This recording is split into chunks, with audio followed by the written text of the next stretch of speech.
கனமழை எச்சரிக்கையை தொடர்ந்து தமிழ்நாடு பேரிடர் மீட்பு படையினர் தயார் நிலையில் உள்ளனர்.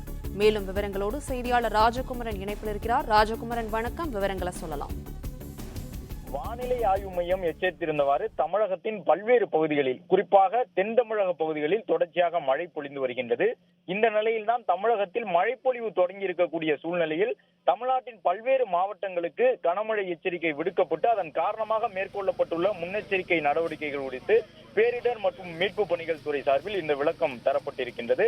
அதன்படி மேற்கு தொடர்ச்சி மலைப்பகுதி மாவட்டங்களான கன்னியாகுமரி, திருநெல்வேலி, தென்காசி, திண்டுக்கல், கோயம்புத்தூர், நீலகிரி, விருதுநகர் மற்றும் தேனி மாவட்டங்களில் உள்ள 2 கோடி செல்பேசி எண்களுக்கு பொதுவான எச்சரிக்கை நடைமுறையை பின்பற்றி நேற்றும் இன்றும் எச்சரிக்கை குறுந்தகவல்கள், அதாவது கடும் மழை பொழிவதற்கு வாய்ப்பு இருப்பதாக பொதுமக்களுக்கு 2 கோடி எண்களுக்கு எச்சரிக்கை குறுந்தகவல் அனுப்பப்பட்டிருக்கின்றது.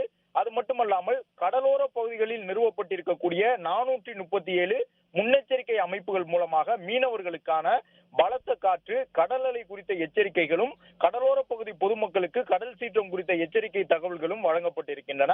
அது மட்டுமல்லாமல் 9 குழுவினர் பேரிடர் மீட்பு படையினைச் சேர்ந்த 296 வீரர்களாக கனமழை எச்சரிக்கையினை தொடர்ந்து தமிழ்நாடு பேரிடர் மீட்பு குழுவினர் மூலமாக கன்னியாகுமரி, கோயம்புத்தூர், திருநெல்வேலி மற்றும் நீலகிரி மாவட்டங்களில் 296 வீரர்களும் நிறுத்தப்பட்டிருக்கின்றார்கள்.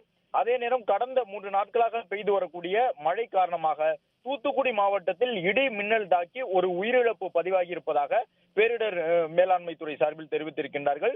கனமழை காரணமாக கடந்த 24 மணி நேரத்தில் 15 கால்நடைகள் உயிரிழந்துள்ளதுடன் 7 குடிசை வீடுகளும் தமிழகத்தில் சேதமடைந்துள்ளதாக குறிப்பிட்டிருக்கின்றார்கள்.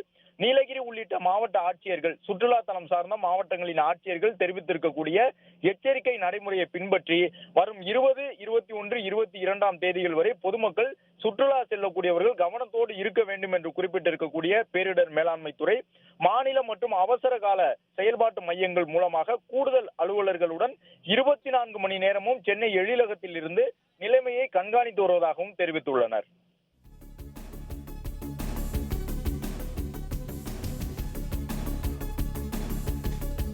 தகவல்களுக்கு நன்றி ராஜகுமரன்.